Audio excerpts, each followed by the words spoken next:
Hello? Hello, Tomina. Who is this? Oh, someone who's been a fan for quite a while. Well, I got a question for you. What's your favorite scary movie? I'm not normally a fan of scary movies because it puts them in horrible situations, which is quite terrifying by my own opinion. Oh, that's a real shame because you're the star. Wait. What? That's right. You're in your own scary movie. Are you ready for your opening scene?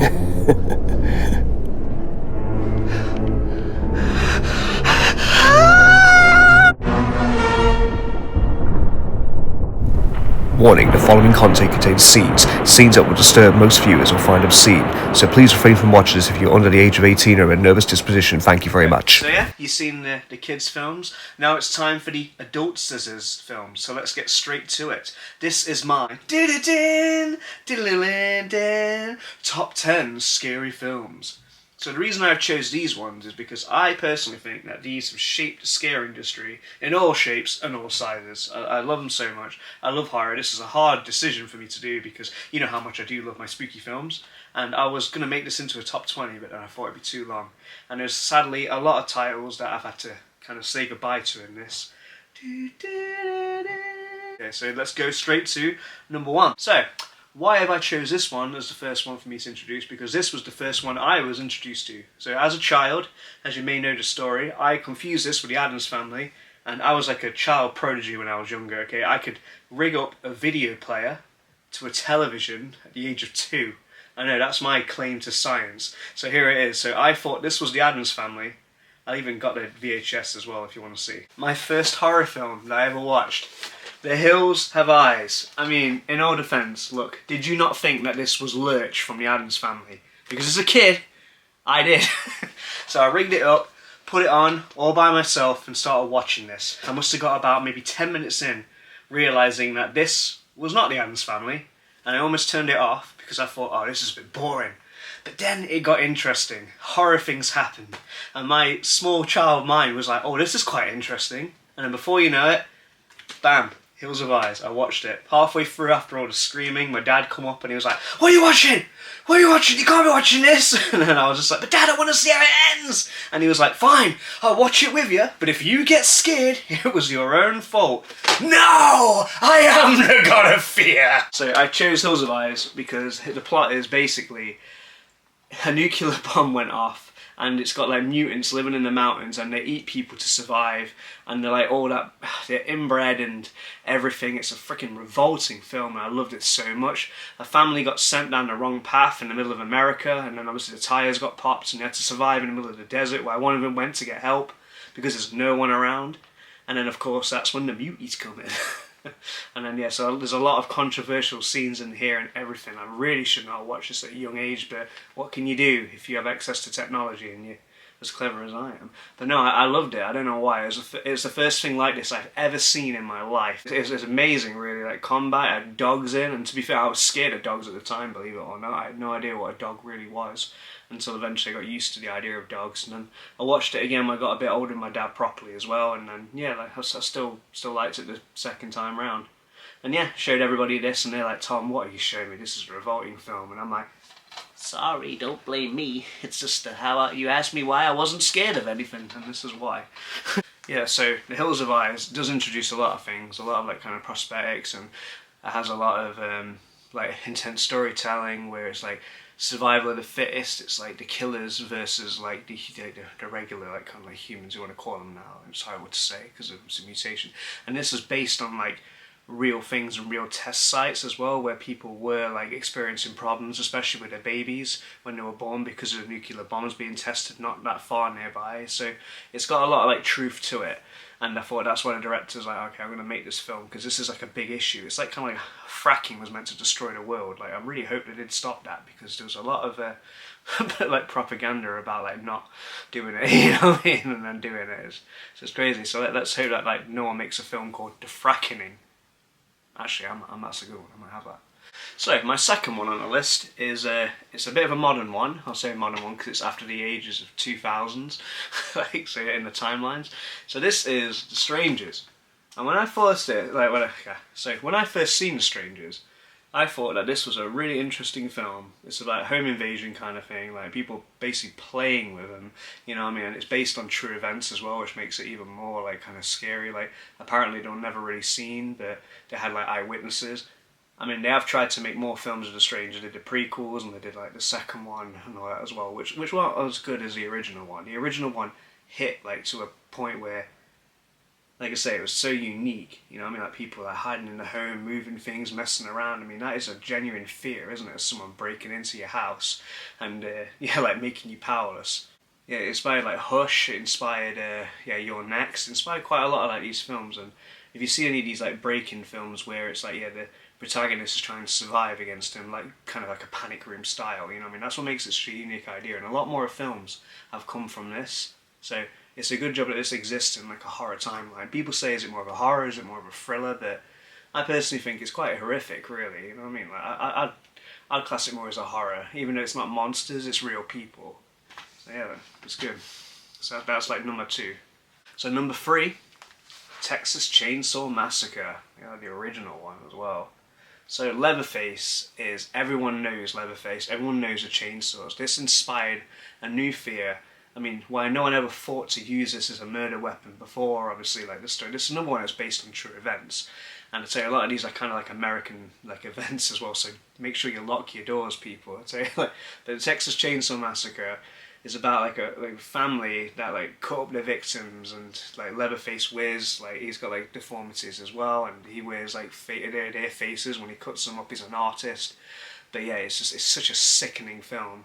Yeah, so Tobe Hooper had a lot of inspiration from Ed Gein's murders and that from this as well. So it's yeah, like I say, it's a lot of inspiration from the story, and also Dead by Daylight, like the popular like game franchise, would not have been made without this. You know, like putting the bodies on the meat hooks and stuff, and catching them, chasing them, putting them back. So yeah, that was heavily inspired by it. So it took a while to put like Leatherface even into Dead by Daylight because of the because of all the licensing and stuff. But no, what made this like so like sickening at the time was like the acting style was completely different. The actors were exposed to real animal bones, which made a lot of them ill. And then like it had a lot of cult following as well, because it was such a unique and like an eye-catching film, and it's done things that's never been done, like the chase scene as well, where the woman had to jump out the window and running. That went on for hours and hours. Even in real life, apparently that went on for like almost a day, that chase, because it's like in the middle of nowhere.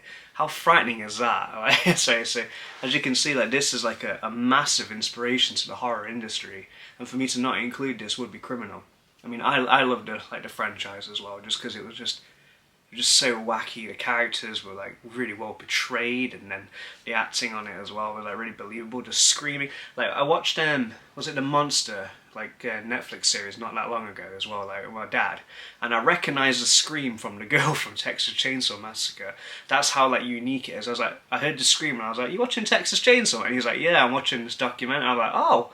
I was like, I'm sick. If people can identify someone just by a scream, then you know that this movie really sticks with you. And if you haven't seen it, definitely watch it. It's a must. So there's an 18 for a reason, though, kids. So don't watch it if I say kids. Not like me at all. So that's number 3. So let's take it back to a bit more of a modern horror now.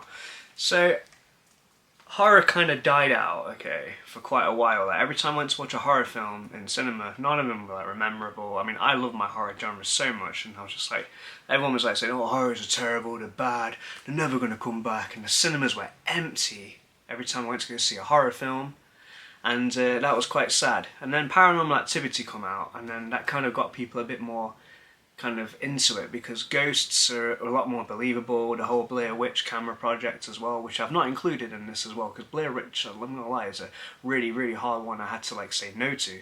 So yeah, because I liked the film, but I didn't like it that much, you know what I mean? It did inspire, but sadly it was a lot more other things as well inspired as well.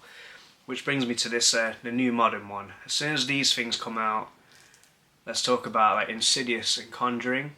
They had great stories, great like storytelling, memorable bits, and the cinemas were packed after packed when these first come out, and people always talk about how good it was. Horror was saved. But one of the ones of the franchise I really, really enjoyed, which I think was a really good inspiration, which reminded everybody like, is it to go back to Britain, was Conjuring 2. Okay, Conjuring was a really good film, and it almost like I was looking like which one do I prefer? Did I prefer 1 or did I prefer 2? But I preferred 2 because 2 was set like in London, based on the true events as well by like the Warrens, like which is a real ghost hunting like team. So like they've done loads of like demonic cases and activity, demons, ghosts, and like a fine story in there. Like it had a lot of unique scares and things are not done. It introduced a nun as well, which is in this film. Introduced a crooked man, which is like British like kind of folklore and fairy tales, and it's so crazy, and the acting was so believable, especially from kids. But if you see the children actors, you don't really like believe the kids. They're just like, oh okay, they're just a kid. But like this really did set the scene, and it was really good effects and camera like kind of working. So I do think Conjuring 2 is definitely a must watch. Like it's definitely on there at the top of my list, and that brought horror back. Now everybody loves horror again. This one is an absolute classic, and it's from the I give you a clue as well.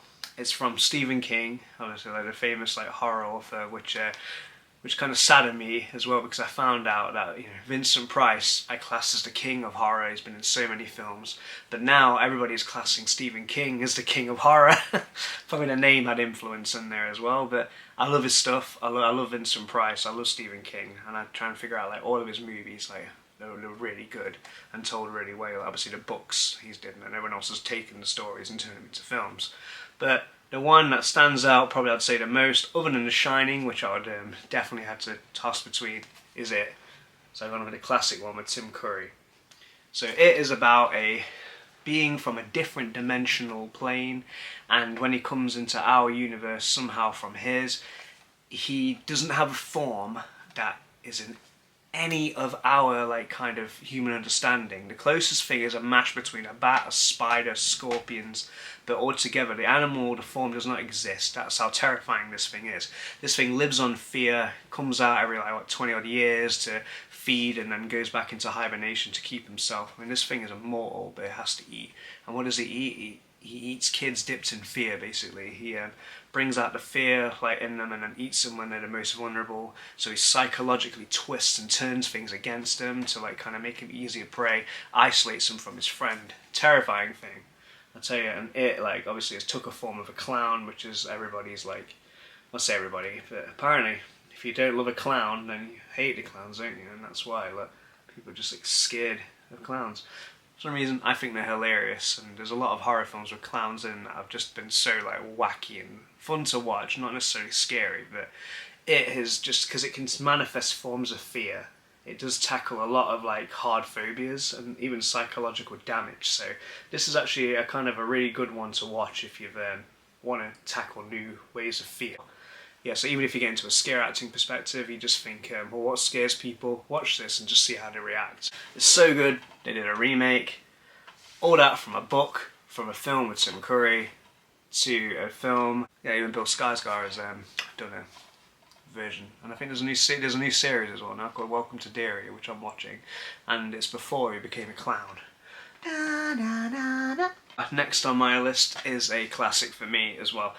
I love werewolves. Okay, werewolves is like one of those things I just love. Like I've tried to get all the werewolf movies as I can. There's even some I've not seen, even from across the seas, like like from Spain, and even I've seen like most of the American ones and most of the British ones. But this one is a British one. We're talking about Dog Soldiers. This one is an absolute classic. This is about like a military team that are doing their exercise into the woods. You know what I mean, like all the like cadet training and all that, and then they go so far in, they're still working on the steps bit by bit, and then they spot something and they've wandered into a zone with werewolves in, and they end up getting holed up into a house with like werewolves surrounding them. It's a really good like effects as well, and like costume design, because most of the werewolves look like the Wolfman, who's just got a beard. It's like, yeah, well these ones are actually proper werewolf skins.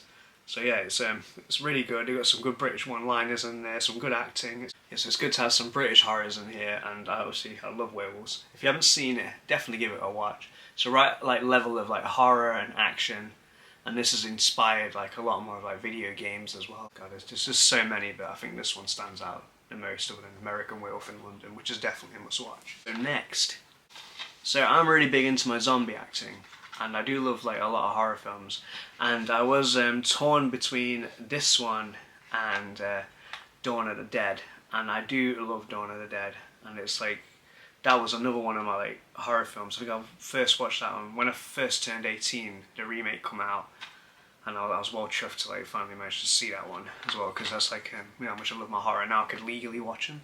But no, I chose because I thought this one was quite unique, and I wanted to include some more world cinema. This is Train to Busan, and I thought this was a really good zombie film. They're fast, they're proper zombies. The acting's amazing. It's in Korean, so obviously you watch it with subtitles, but you don't even need to watch it with subtitles or dubbed, because you still get the same level from it, and you still know what's going on when you watch it. You don't even have to necessarily understand the film, and I think that is really good. It's similar to like how Parasite is as well. You know what I mean? The Korean media has really popped up, but I thought to add like a unique horror style, because from the classic like zombies, you know, like the Living Dead and all of them ones, they did the zombies like so differently. There's like slow zombies that eat the brain, there's fast ones, and then there's even faster ones from the Dawn of the Dead and 28 Days Later, which are amazing zombie films. But I thought that this had pretty much all of them in here.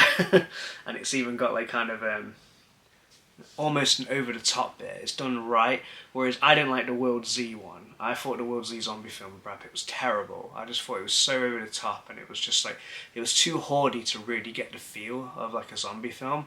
Whereas this one had hordes in, but it was, believe me, when you're watching it, it's just like, this is good. And then they did like a few like new things with zombies as well I've never seen before. And yeah, like I said, the makeup, and it's such a good film. If you're not seeing it, definitely give it a watch. They've done a sequel, but I've not seen that yet, but I've not heard good things. But always stick with the originals, kids. So I've done zombies, I've done werewolves, but I've not done vampires. And now vampires kind of is an iffy subject when it comes to some films. Like a lot of people say, like when they think of vampires now, they think of Twilight and this sparkle. And then if they think of vampires, they think of other ones as well, like, well, 40 Days of Night. And if you've seen that one, that's an incredible vampire film.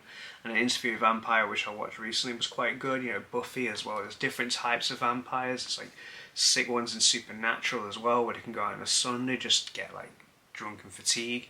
Vampires have changed throughout the years, but this is why I like this one, because this one is an all-time classic, and this is my best dictation of a vampire, other than Dracula as well. I'm talking Lost Boys. Like, this film is incredible. It's definitely one of my all-time favourite films, I promise you that. I've seen this film so many times. I know how many times they say Michael in there, which is a lot. So yeah, this is about like a family. She's divorced from her husband, and she's taking the kids to go live with her dad. And the dad lives in a seaside town. It's like Skegness. It's kind of run down, and there's not much jobs, and there's like kind of basically drugs, gangs, and all sorts in here. And then they got like a fair and pier. It's even where Us was filmed there as well, the same pier. So yeah, it's such a good like kind of like spot to do film. It's so classic. It's got like characters like Corey Feldman in there, it's got like Kiefer Sutherland in here, and it's got Alex Winter in there from Bill and Ted, bro. Have you seen him? But yeah, this film is great. So yeah, the family basically moved down, and then one of them gets infected and becomes a vampire, and ends up hanging out with this vampire gang. It's like it's got like it's got a lot of classic kind of portrayals to it. It's quite funny. It's got great dialogue in the script as well. It's definitely like one of the best ones to like kind of start yourself off as a vampire, and it's just the soundtrack is phenomenal. Like I can't think of anything bad about this film. I tell you, even the blood sparkles a bit, because it's got like bits in to make it look more like appearing on camera, but they don't sparkle in the sun. But definitely give it a watch. This is like one of the best ones, Lost Boys, I tell you. If you don't like it, I'll eat my hat. Ryan, another one of my all-time favourites, okay? If you know me, you know me well. So this, straight up, is Scream. So this is a trilogy one, just because I like the thickness of the box, and it looks like quite nostalgic, like a VHS. I love Scream. Scream is an amazing kind of horror film. So it's like inspired a lot more of this like kind of quick slasher kind of student project films. It takes the mick out of its own like horror franchise really, and even Scary Movie was inspired by this one to take more of a mickey of horror. This is why a lot of horror kind of died, and it weaned out like a lot of the crap horrors or the B movies. But now B movies, because of this, have just like soared up more. I tell you, like now I look forward to watching a good B movie, like like Willy's Wonderland's a B movie. It's again brilliant. You know, it never come to cinema. Like let's talk about Scream.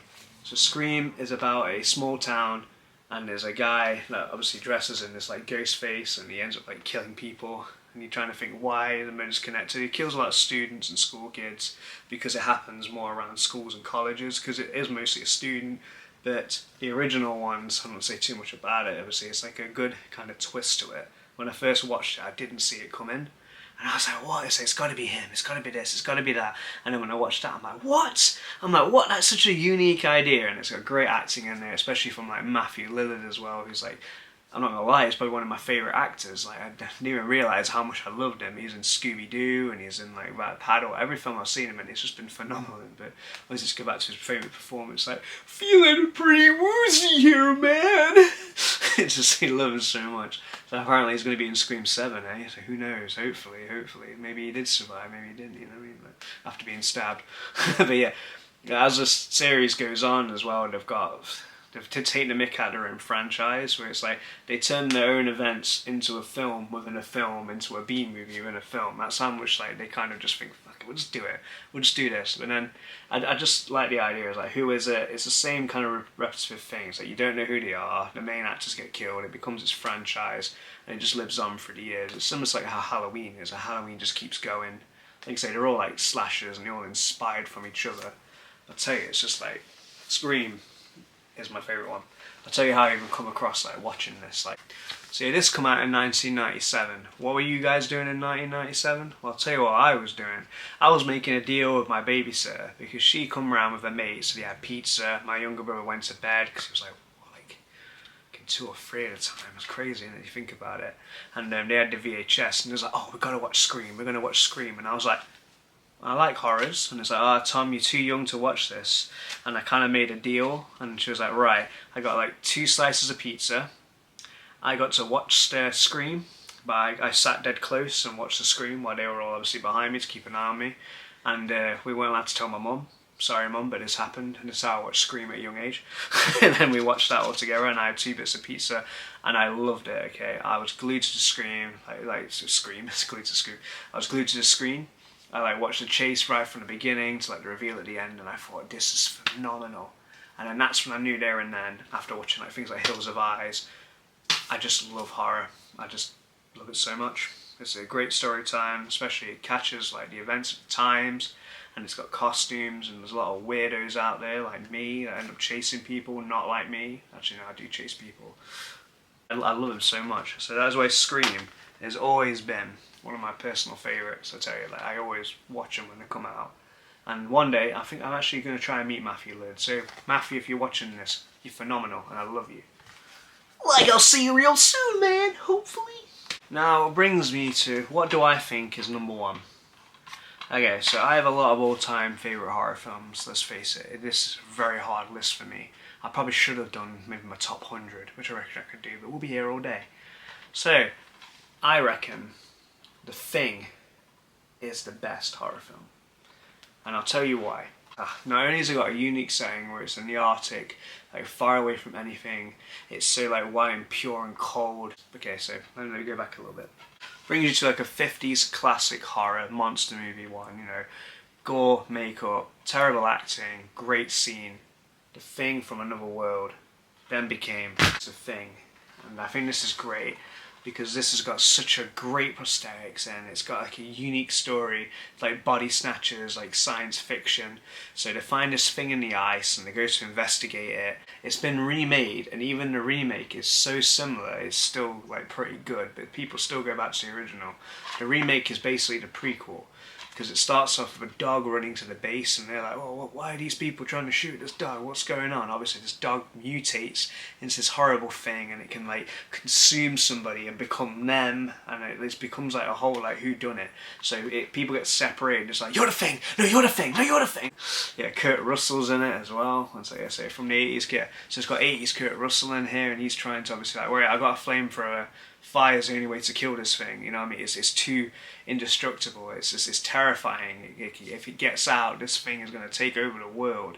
So it's a good job it got crashed and frozen, you know what I mean? There's still so much we don't know about it. Is there a planet Thing out there? We need to know. The universe, it's just so big. They've seen aliens, they've seen like Predator, and then all their universe has expanded. But what about the Thing? Like, what is the thing? You know, it's a thing. Okay, like, but no, I'm not really doing it justice. But like in the Arctic base, you know what I mean? It's just like it develops and it changes so much. Like that it can become as like almost instantly. So there could be another Tom here. He's like, hey, wait, who's this doing my video? I'm like, you know about? I'm Tom. And it's like, no, guys, that's the real Tom. You know what I mean? Kind of like thing. Like, which they don't shoot me, shoot him. And it's just. It's such a crazy concept, and that has inspired a lot of general things. I always love those things in films, even on games in Detroit. It goes, I'm the real Connor. I know your son. Things like that. You know what I mean? It's everything just like kind of gets inspired from these base films, and I do generally think that this is probably one of my favourite ones. It's one of the ones I could watch over and over again, just because it's like so unique as well. But yeah, that is my top 10, I would say. My 11th, if you had to know, would have been Descent, because I think Descent is such a phenomenal film as well, and that almost made it into the top 10s. But the reason why I didn't is because I can't count, and I counted 11. I was like, ah! Hopefully you enjoyed it. If you've not seen any of these films, then you should watch them, because they're definitely a must watch. And if you have any recommendations for me, I can tell you if I've seen them, so comment below, because I want the interactions as well. I want them to say, Tom, have you seen this? Have you seen this? And I'll be like, I've seen that, I've got this. I mean, look at my collections. You know what I mean? How have I not got it? Surely, right? Right? But no, there's still so many amazing films out there, and I'm sorry if I've not included your favourite ones, but these are the ones I think that I've watched the most like over the time, and these are the ones I keep shoving down people's faces. It's like even Signs as well. Like, I think that's such a phenomenal film. There's so many good ones. But anyway, I'm off topic. But that's my 10, and I've been Time with the Tom, and you guys have been great. So yeah, don't forget to like and subscribe, because yeah, I need that algorithm to push me out. So I'll see you soon. I hope you had a great Halloween, and I really hope that you carry on watching some horrors, because they're just that good. Thank you. I'm of the Tom.